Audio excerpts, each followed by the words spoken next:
Sometimes we all find ourselves losing focus. Maybe it's because you have too many balls in the air. Or maybe it's because you keep getting distracted by idiots.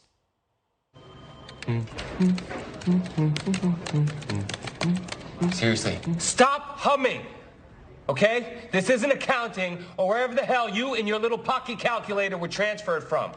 Sometimes you're so disoriented that you miss what's really important.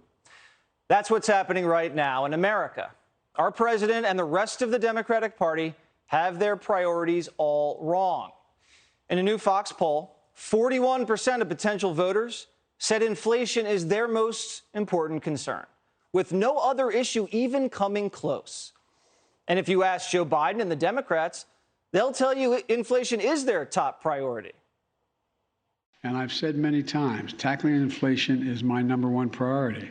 But actions speak louder than words. Instead of lowering prices and pumping more oil, Democrats are just ignoring you. Just look at what they're focusing on today as the Dow Jones falls below 30,000 for the first time in a year and a half. After not solving the border crisis and failing to pass voting rights, the White House is now giving Kamala yet another task. Drum roll, please. Kamala Harris is going to tackle cyberbullying. It is with that spirit that we are doing the work we are doing today to convene and to inaugurate this task force. Understanding this affects all of us if it affects any one of us. So that's the spirit with which we convene today and the spirit with which we are doing this work.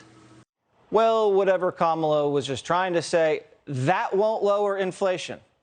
And Melania Trump already solved the cyberbullying problem and has a message for you, Kamala.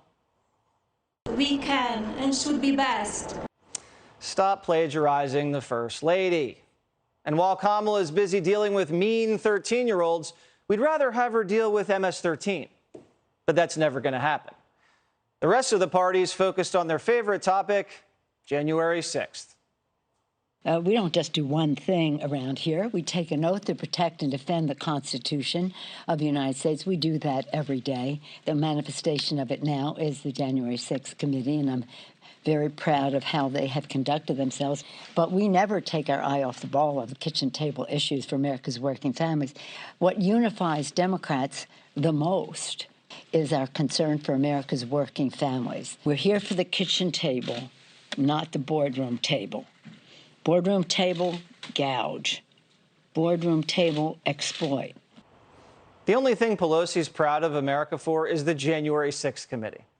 Shouldn't she be putting her husband, Paul, in rehab by now? That would save more lives than her little committee. By the way, she sounds like she's talking to a child. Kitchen table good, boardroom table bad. That's what these snobs think of you. Don't believe a word out of Nancy's mouth. Nancy spends more time with the guys in the boardroom than she does with women at the kitchen table. I believe it was the boardroom table at Visa that gave her and her husband that $1.5 million IPO cut, right? The truth is there's nothing else for Nancy to talk about besides January 6th, because every other day of the year is a reminder of how bad the Democrats have governed. Do any Americans care about January 6th? Well, Johnny hit the streets to find out.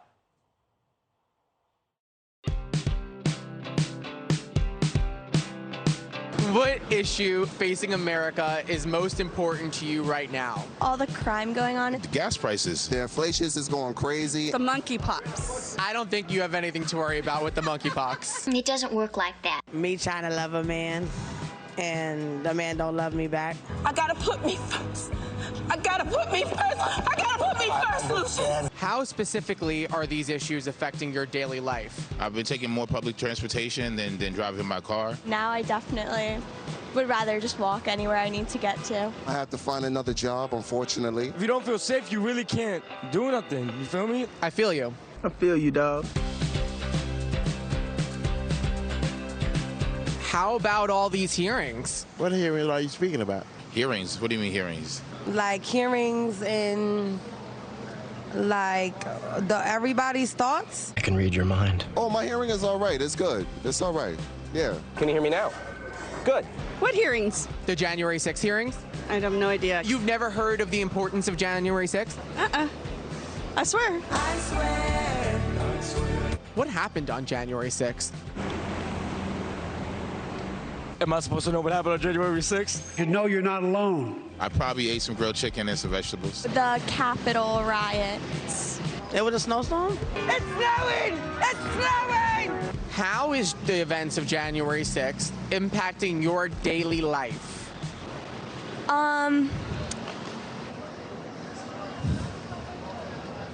It's not impacting me personally at all. I don't think that that's what the majority of America is focused on right now. They're trying to put food on the table. Hearings are interrupting the shows, you know, and it shouldn't be interrupting anything at all. This is boring. What do you think the government should focus on more? These January 6th hearings or inflation and the rising price of gas? The rising prices of gas. I think they should focus more on inflation. They need to be worrying about other things instead of worrying about that foolishness. Fools! I'll help you. You have the ear of President Joe Biden. What do you want to tell him? Go yourself. Resign. I'm grateful that he beat Trump. Are you better off now than you were 3 years ago? Definitely not. You're willing to take the financial hit as long as the man you don't like is not in the White House anymore? No, not at all. That's what you're telling me. In a sense, right? In a sense, that's what I'm saying. I'm confused. What do you want to tell the government? I love me some Obama. Who was Obama's vice president? Oh, Jesus, I don't know. I ain't gonna even lie, I don't know. I'm not gonna even lie. My name is Joe Biden. I'm Barack Obama's vice president. What do you want to tell Jesse Watters? Yay! Inflation and gas prices, number one. So why do we keep hearing about identity politics from the Democrats? House Democrats this week are tackling something that affects maybe a half dozen people in America. They're going to refurbish the bathrooms on Capitol Hill to be gender neutral. I guarantee you this will cost a fortune and will be used by a maximum of 10 people.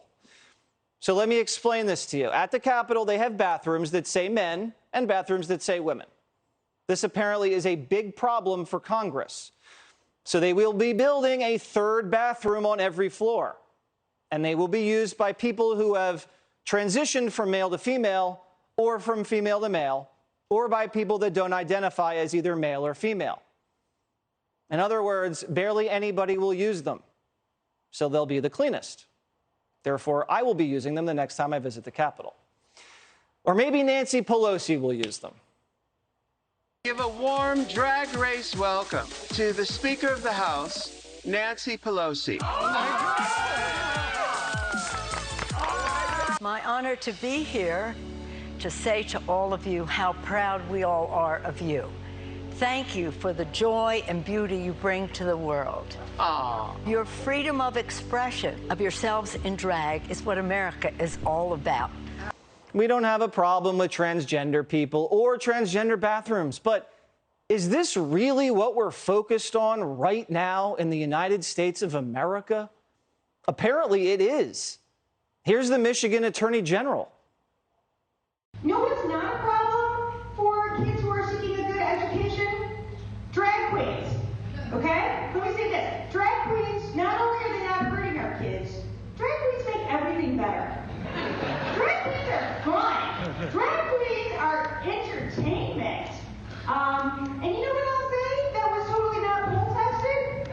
I say this, a drag queen for every school. A drag queen for every school. Is that what Nancy means by kitchen table issues? Bringing drag queens into the classroom?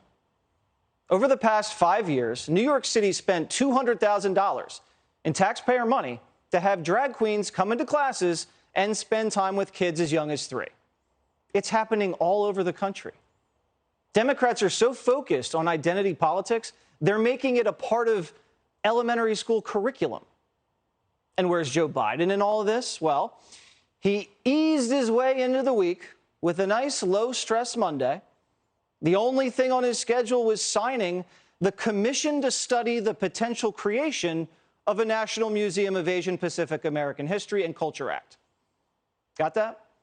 While America's in crisis, our president is considering maybe, possibly, creating a commission to study the creation of an Asian Pacific museum.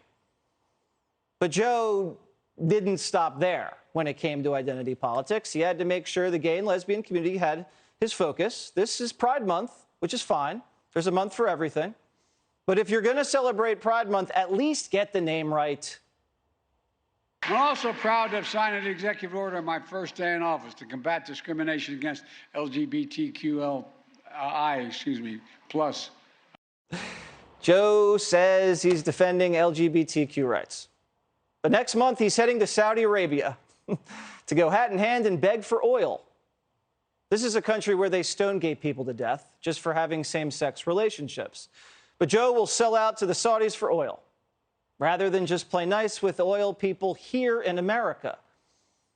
Doesn't sound like he cares too much about LGBTQ rights, does he? But hey, at least Joe says we have lots and lots of pride. Pride is back at the White House. From day one, this has been the most pro-equality administration in history. We have more LGBTQ plus people than any administration or every administration combined. So Joe Biden is saying that his administration has the most gay and lesbian members in American history. His administration is also the worst administration in American history. Is gay America proud of being associated with that? And why is this the only thing Joe Biden's proud of? Maybe because there's nothing else for him to be proud of. Many people on the left aren't proud of America at all. Let me tell you something. For the first time in my adult life, I am proud of my country because it feels like hope is finally making a comeback. We're not going to make America great again. It was never that great. We have not reached greatness. So are you arguing for throwing out the Constitution? Is it a sacred document? It's certainly not sacred, all right? Let's start there. The Constitution is kind of trash.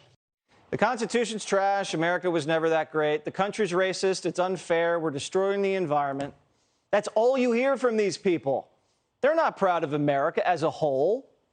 We've shown you the statistics. 1% of the country's trans, 3% of the country's gay. That's all they're proud of? Just forget about the rest of the nation? Is that the message they're delivering?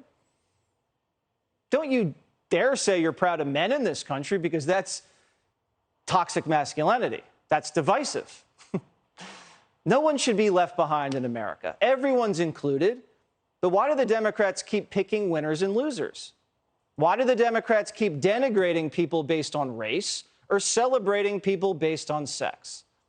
Stop chopping us up into little special interest groups to divide us.